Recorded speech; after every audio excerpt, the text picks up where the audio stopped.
पूरे इकोनॉमिक्स का सबसे फेमस लॉ। ये क्वेश्चन की खासियत है कि ये 2 मार्क का भी आ सकता है, concept of demand schedule 2 mark का भी है, assumption to the law of demand 4 mark का भी आ सकता है, पूरा का पूरा explain the law of demand with assumption 8 mark का भी आ सकता है। ये क्वेश्चन 8 मार्क का ज्यादातर मैंने देखा है एग्जाम में आते हुए। कभी भी लॉ ऑफ डिमांड पूछा जाए कंप्लीट तो ये 7 चीजें इसमें आएगा, कंप्लीट लॉ ऑफ डिमांड। लेकिन लॉ ऑफ डिमांड सिर्फ पूछा 4 मार्क के लिए तो वो डिमांड कर्व तक है, लेकिन 8 मार्क का आया तो explain law of demand with assumptions आता है, या कभी कभार explain law of demand with exception आता है। Rarely law of demand with assumption and exception आता है, क्योंकि क्वेश्चन लिखने को ही आधा से पौना घंटा लगेगा। Let us come to law of demand. इसको एग्जाम में लिखना कैसा है। इंट्रोडक्शन में तुम सिर्फ 2 लाइन या 3 लाइन लिखोगे ज्यादा से ज्यादा। मैं बताता हूँ कैसे लिखोगे। Law of demand is one of the most famous law of economics based on consumer behaviour. जो कंज्यूमर का बिहेवियर है, कंज्यूमर मतलब अपन, सप्लायर फर्म होता है, अपन गुड्स कंज्यूम करते हैं। सो ये कंज्यूमर के दृष्टिकोण वाला चैप्टर है। अगला चैप्टर फर्म के दृष्टिकोण से बनाया गया, सप्लाई एनालिसिस। तो ये लॉ उन्होंने कौन से बुक में दिया, प्रिंसिपल ऑफ इकोनॉमिक्स। कब पब्लिश हुई, 1890। किसने दिया ये लॉ, अल्फ्रेड मार्शल ने। कब जन्म हुआ था, 1842। कब डेथ हुई, 1924। कब बुक लिखी, 1890। कब शुरू किया था, 1881। लास्ट कब लिखी, 1901 में उन्होंने लंदन स्कूल ऑफ इकोनॉमिक्स देखा जाए तो शुरू किया, जो आज भी LSE सबसे फेमस इकोनॉमिक्स का स्कूल माना जाता है वर्ल्ड में। ये लॉ डिमांड और प्राइस का इनवर्स रिलेशनशिप बताता है। अब ये इनवर्स रिलेशनशिप क्या है, लेट्स सी। अब ये स्टेटमेंट ऑफ लॉ, ये स्टेटमेंट ऑफ लॉ तुमको रट्टा मारना है। अदर थिंग्स बीइंग कांस्टेंट या अदर थिंग्स बीइंग इक्वल, इसको सेटरिस पैरिबल्स भी बोलते हैं। अब ये क्या होता है, लॉ सिर्फ 2 चीज की बात कर रहा है। प्राइस ज्यादा रहा तो क्वांटिटी क्या होगा, कम होगा, और प्राइस कम होगा तो डिमांड ज्यादा होगा। Assuming other things will not influence the demand. तुम्हारा डिमांड को सिर्फ 2 चीज असर करेगा, मतलब 2 चीज ही है इसमें। कौन सा, प्राइस और क्वांटिटी। ज्यादा प्राइस तो डिमांड कम, और कम प्राइस तो डिमांड ज्यादा। ये 3 लाइन का, ये 2 मार्क का भी आ सकता है एज अ कंसेप्ट। अब डिमांड फंक्शन तुम्हारे सामने। डिमांड देखो, इसको रीड कैसे करना है। Demand for commodity X is a function of price of commodity X. समझा, demand of commodity X is a function of price of commodity X, ऐसे लिखना है। अब ध्यान से सुनना, हम क्या ड्रॉ कर रहे हैं, ये तुमको लाइन पॉइंट बाय पॉइंट जाना है, ऊपर नीचे नहीं कर सकते। सबसे पहले क्या आएगा, introduction, statement of law, demand function, demand schedule, demand curve, assumptions, exceptions. ये इस प्रकार से लॉ बनता है। अब ये तुमको टेबल बनाना है डिमांड शेड्यूल का, एक एक करके पॉइंट आएगा और फिर मैं इसको एक्सप्लेन करता हूं। ठीक है, तुम्हारे सामने एक टेबल आ रहा है, टेबल में नंबर्स आ रहे हैं। जब दाम 5 रुपए है तो डिमांड 10 है, दाम 4 रुपए हुआ तो डिमांड 20 हुआ, और इस प्रकार से प्राइस घट रहा है तो डिमांड बढ़ रहा है। Do you agree? नाउ इसको कैसे लिखना है, पॉइंट वाइज, नंबर वाइज लिखना है। Number 1, demand schedule is a tabular statement which shows relationship between price and quantity demanded. Number 1। Number 2, जब प्राइस 5 है तो डिमांड कितना है, 10। नंबर 3, जब when the price is 1, demand is, कितने पॉइंट्स हुए, 3, 4। This shows, what does it show,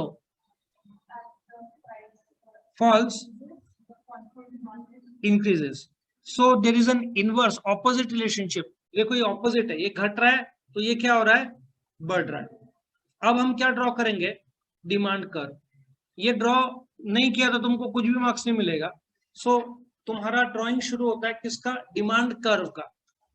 पहला point क्या लिखोगे, demand curve is a graphical representation of the demand schedule. क्या है, demand curve is a graphical representation of the demand schedule. मतलब ये जो नंबर्स ऊपर शेड्यूल दिया है उसको ग्राफिकल फॉर्म में कन्वर्ट किया। इसको डिमांड कर्व बोलो या डिमांड ग्राफ बोलो। तुम्हारे सामने देखो नंबरिंग आ रहा है, पहले दाम क्या है, 5 रुपया, तो क्वांटिटी कितना है, 10, फिर क्या हो रहा है, प्राइस घट रहा है तो क्वांटिटी क्या हो रहा है, बढ़ रहा है। समझ में आ रहा है? देखो जैसे प्राइस घटते जा रहा है वैसे तुम्हारा क्वांटिटी बढ़ते जा रहा है, करेक्ट। सो इसको हम बोलेंगे demand curve, which is nothing but a graphical representation of the demand schedule. यह हुआ 3, 2। अब तुमको ये ड्रॉ किया, इसको मैं करीबन 6 से 7 पॉइंट में एक्सप्लेन करूंगा। ये डिमांड और इक्विलिब्रियम पॉइंट एक बार वापस से लाइन ड्रॉ करवा देता हूं ताकि तुमको समझ में आए। और फिर इसको रट्टा नहीं मारना है, ना शेड्यूल को रट्टा मारना है ना कर्व को रट्टा मारना है। ये डीडी डिमांड कर्व है, ये देखो E1, E2, E3, E4 और E5, ठीक है। नाउ पहला पॉइंट क्या बोलोगे, demand curve is a graphical representation of the demand schedule, number 1।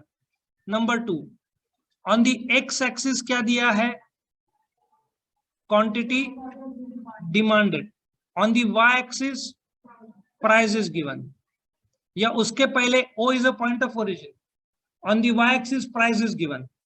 Number 5, DD is a demand curve which goes downwards from the left to the right.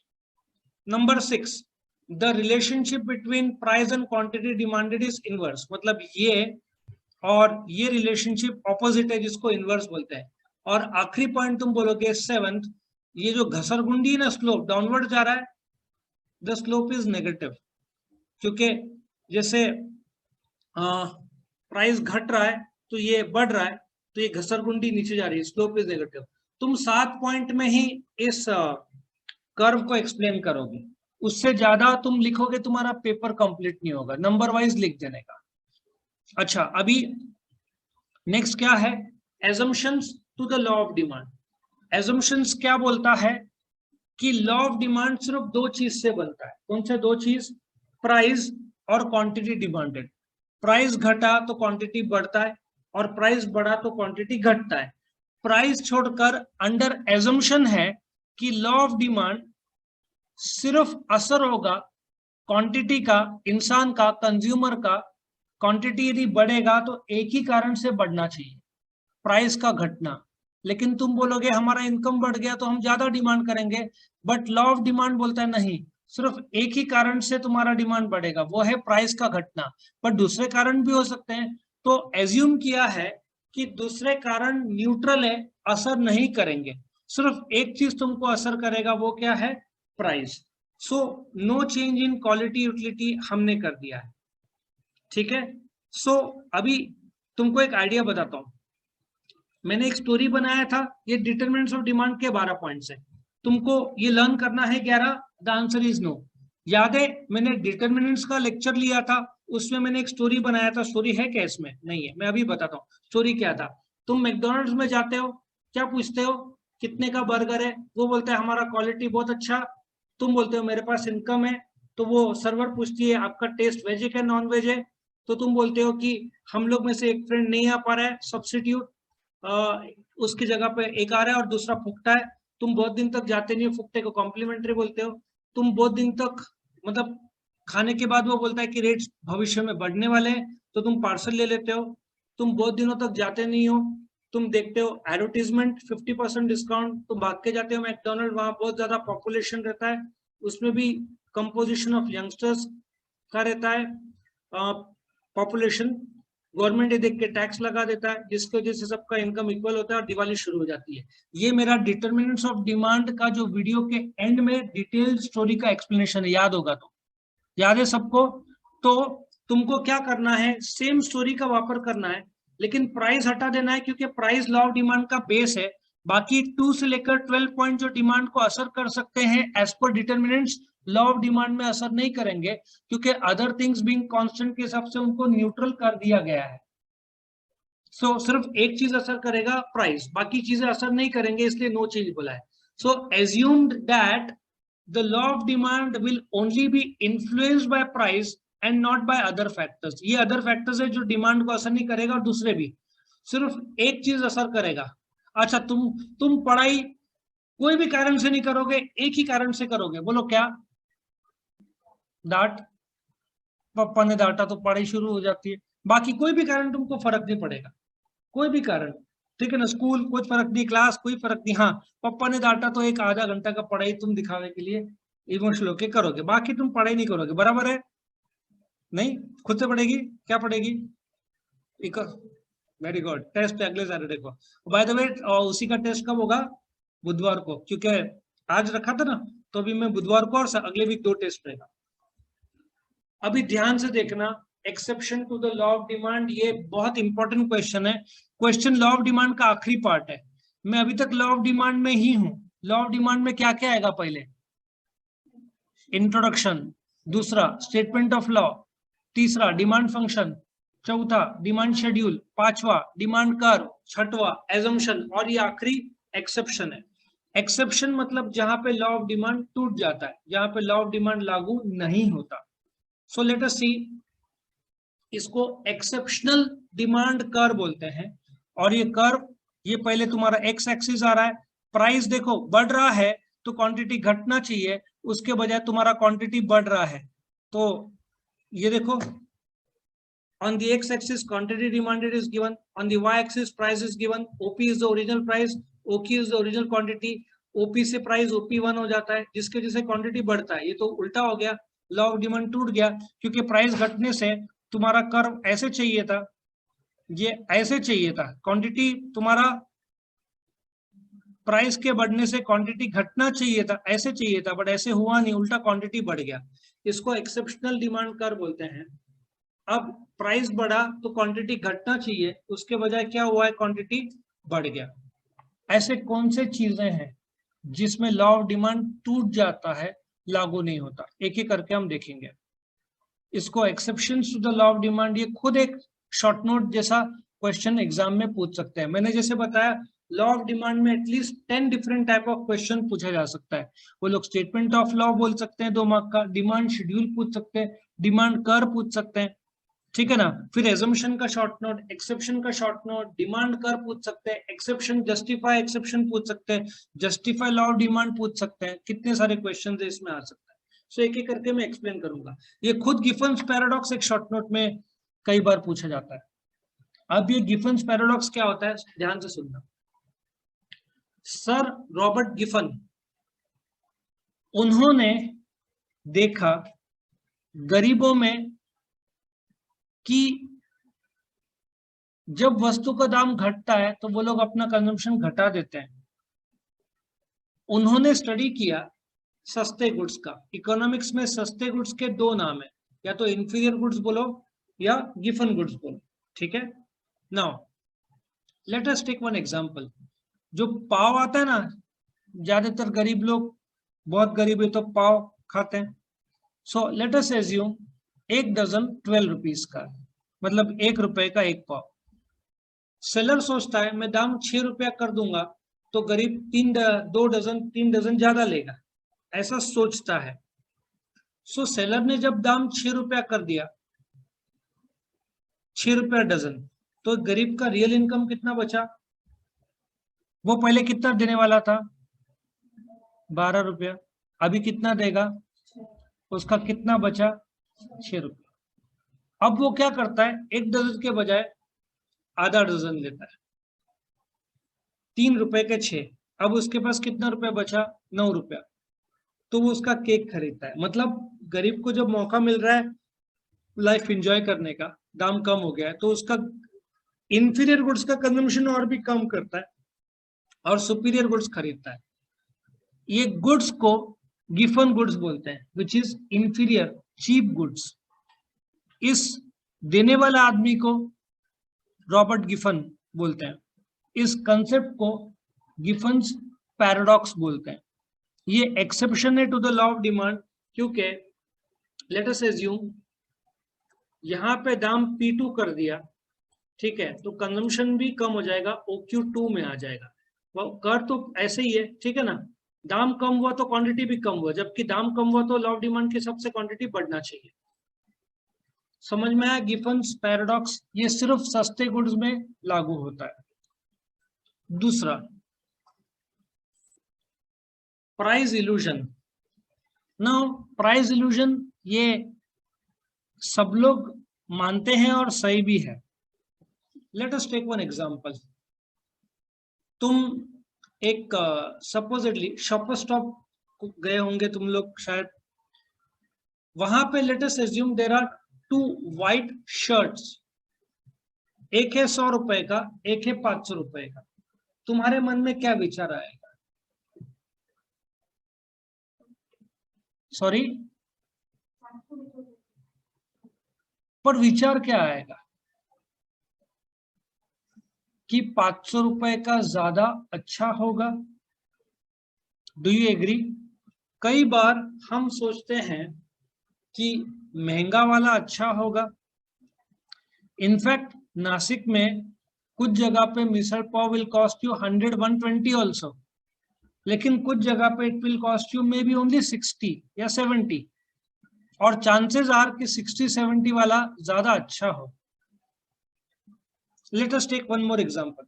Nashik में मैंने video देखा था, चिराग बिरयानी करके कोई है, वेज बिरयानी, मुस्लिम है लेकिन वेज बिरयानी बेचता है। 30 या 40 रुपीज का शायद आता है। कितने का आता है? 40-30। Same biryani in a hotel will cost 150। मैंने एक वीडियो देखा था और मेरे को समझ में आया कि ये बिरयानी शायद ज्यादा सुपीरियर है, क्योंकि जिस प्रकार से लोग दिखे और तारीफ कर रहे थे क्वालिटी की। कॉस्ट कम है लेकिन क्वालिटी।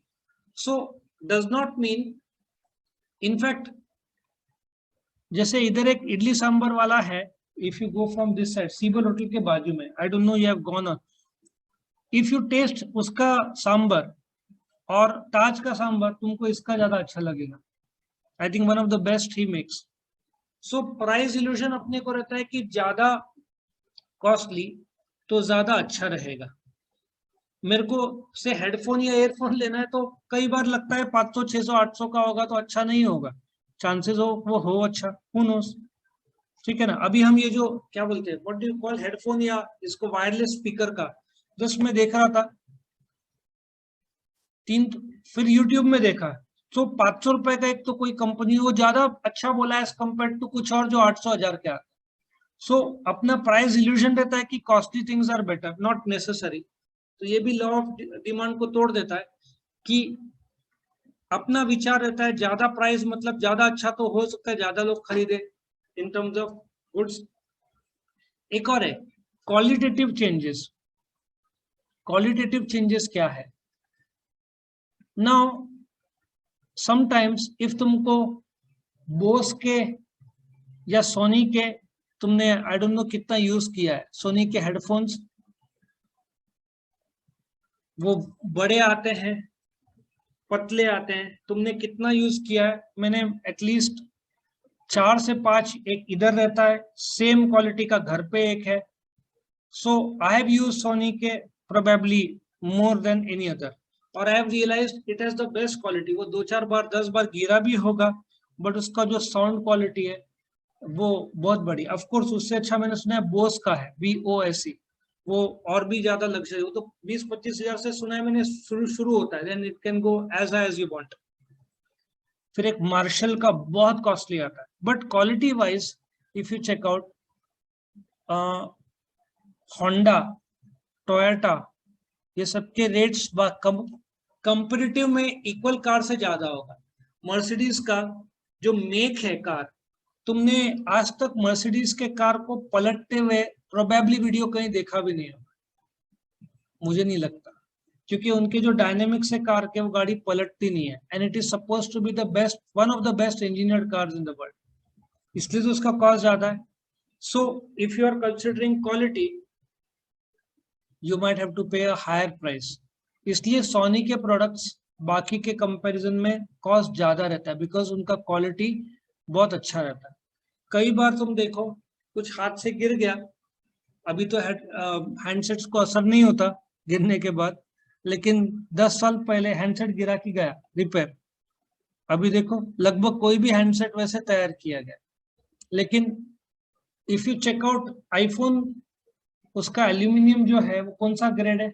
एरोप्लेन ग्रेड एल्यूमिनियम वो लोग यूज करते हैं. सो तुम बिल्डिंग के ऊपर से भी फेंको तो chances of it not being damaged is very high. Now वो क्वालिटी में भी उतने आगे, that is one of the reason वो बेचे जाते हैं, राइट. सो क्वालिटी चेंजेस, कई बार you are ready to pay more price for the quality. Again if you go to a 5 star hotel, cost क्यों इतना ज्यादा है? Because they use the best of ingredients जो है.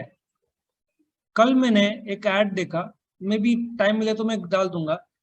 1 किलो चाय का कॉस्ट कितना ज्यादा हो सकता है? तुमने देखा है वो वीडियो?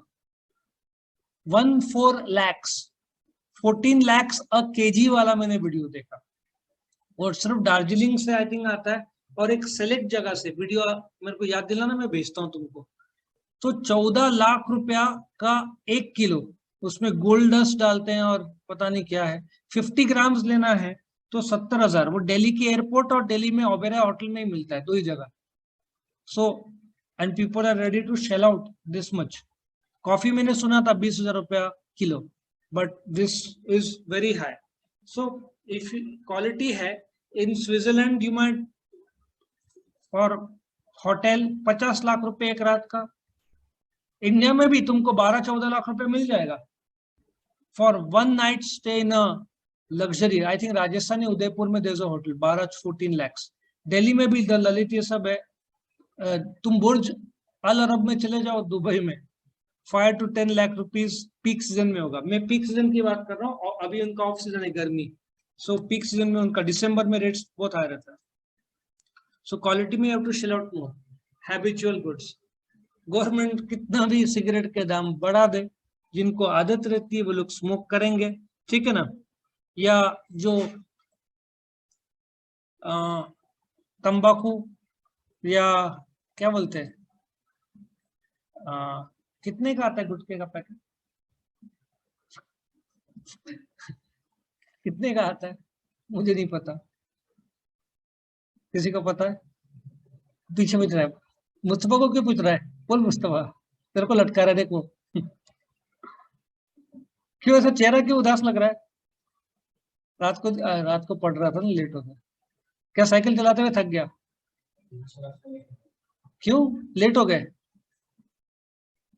उठने में देरी हो गई? हाँ, लेट नाइट जागे ऐसा. तो हैबिचुअल गुड्स जो लोग है ना, इफ यू स्मोक, तो ज्यादा भी गवर्नमेंट बेचारा कीमत बढ़ाते रहता है गवर्नमेंट, लेकिन लोग छोड़ते ही नहीं है. 1 मिनट में जरा 28,000 cigarettes which are smoked in India.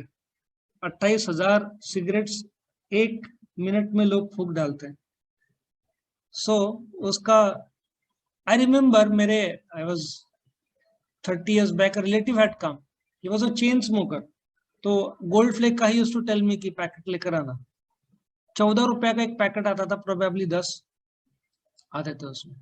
अभी तो 14-15 रुपए का शायद एक आता होगा. मैंने पूछा भी था, मैं अभी जा नहीं पाया, बट स्टूडेंट से पूछता हूँ. और पान टपरी में तो मेरा बहुत बरसों से जाना नहीं हुआ, लेकिन I check it out. Probably 14-15 होना चाहिए.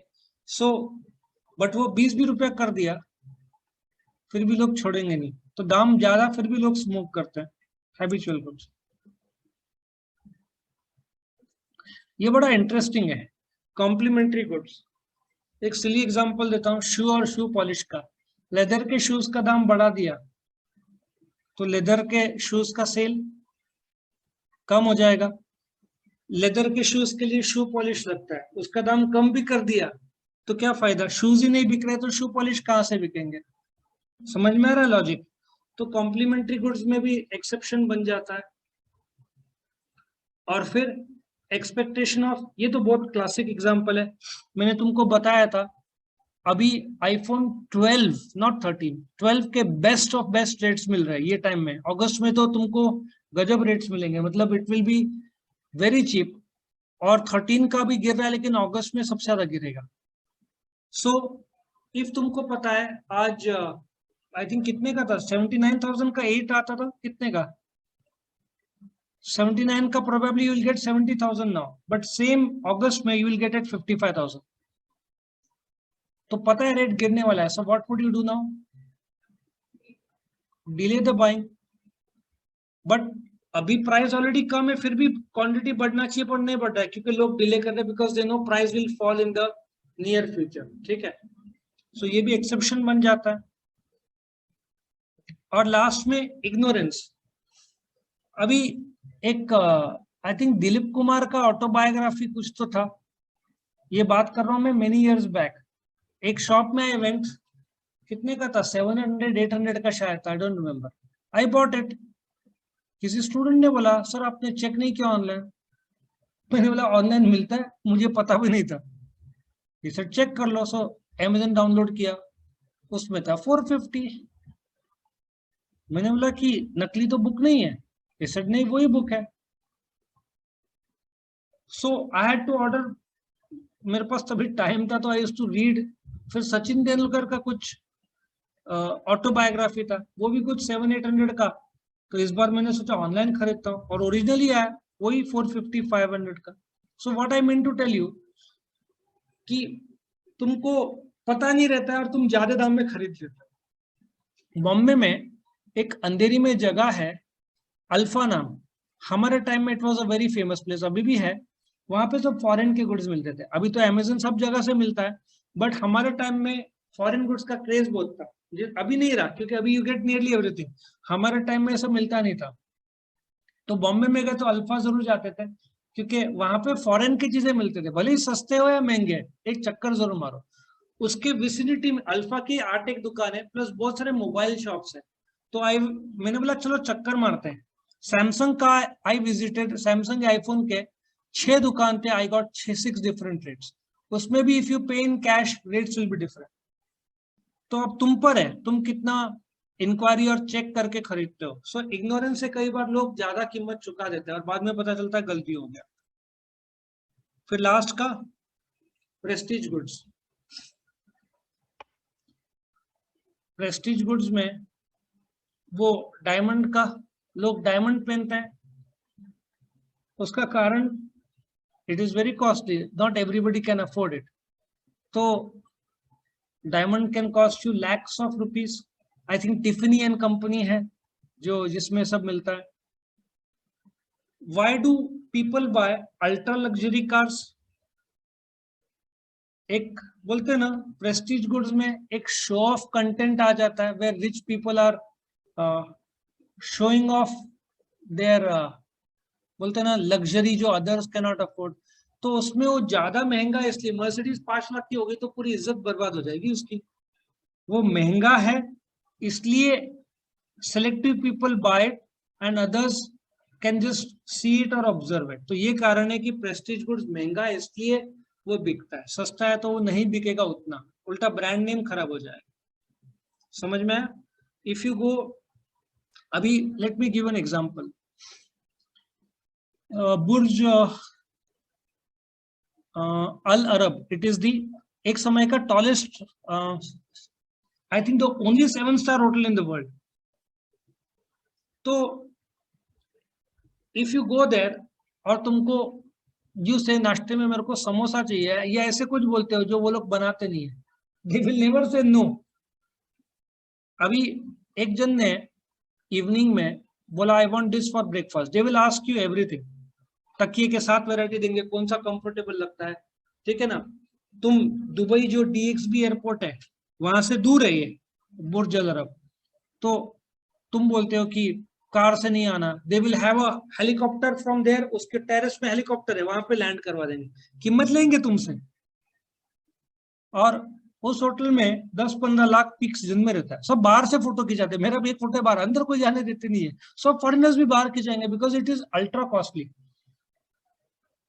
नाश्ते का 10 से 11 हजार रुपए का ब्रेकफास्ट वहां पे सिर्फ रहता है। अभी कुछ नया उन्होंने बोला अंदर से भी होटल देख सकते हैं, अगेन 8-10 हजार कुछ चार्ज लेते हैं। सो एक जन ने कुछ ऐसा डिमांड किया जो दुबई में था ही नहीं, वो यूरोप में था। तो उनका एक एम्प्लॉय छुट्टी में वहां पे था, उसका छुट्टी कैंसिल के लेकर आया और रात के फ्लाइट से लेकर आया और नेक्स्ट डे उसको breakfast, because they will do anything and everything. अब मेरा एक स्टूडेंट है नासिक का, दे वेंट टू मुंबई ताज।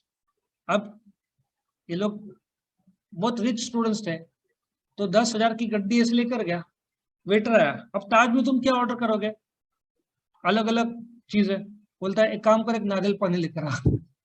तो आज में नारियल पानी नहीं होता, but they are not allowed to say no. उसने बोला ठीक है सर, लेकर आता हूँ। फिर वो भागा बाहर से और फिर लेकर आया। बिल लगा 250 रुपए।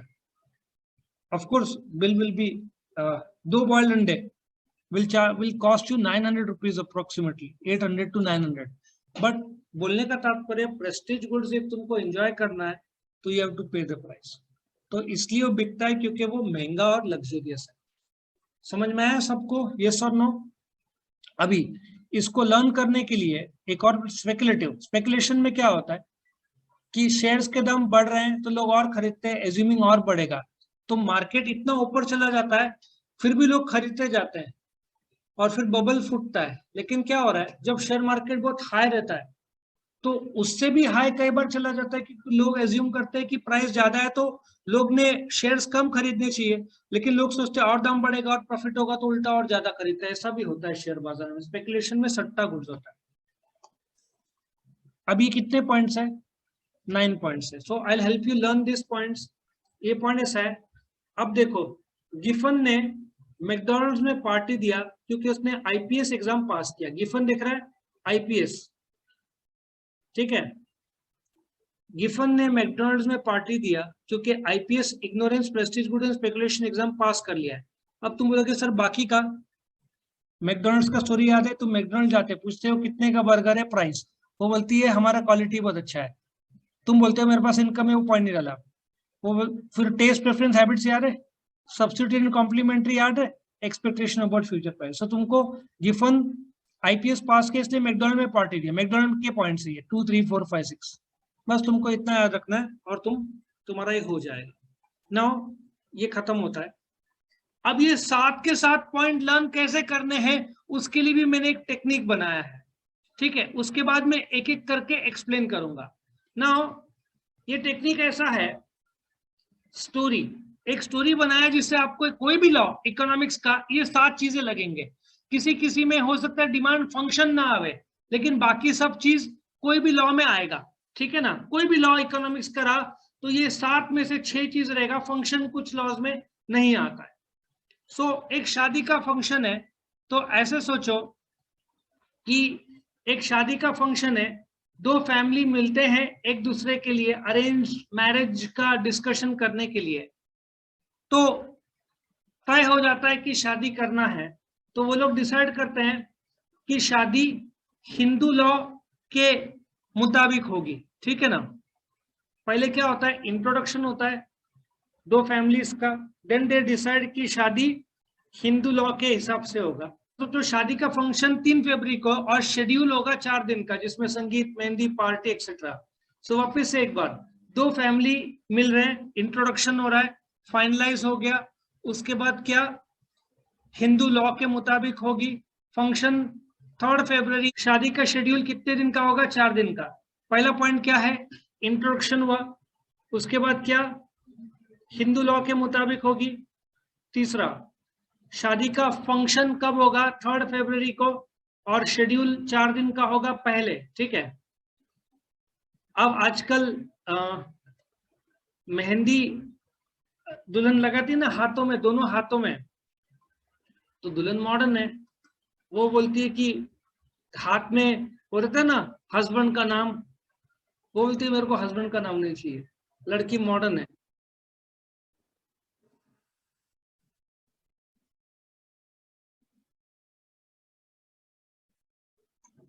वो बोलती है हाथ में मेरे को बुलेट ड्रॉ करके चाहिए बीच में, ठीक है। तो बुलेट ड्रॉ करवाती है हाथ में। अब सोचो शादी हो गई, लड़की एजम्पशन करती है कि लड़का अच्छा है, घुमाने के लिए स्विट्जरलैंड लेके जाएगा, ऐसा सोचती है, इमेजिन करती है स्विट्जरलैंड में हम जाएंगे।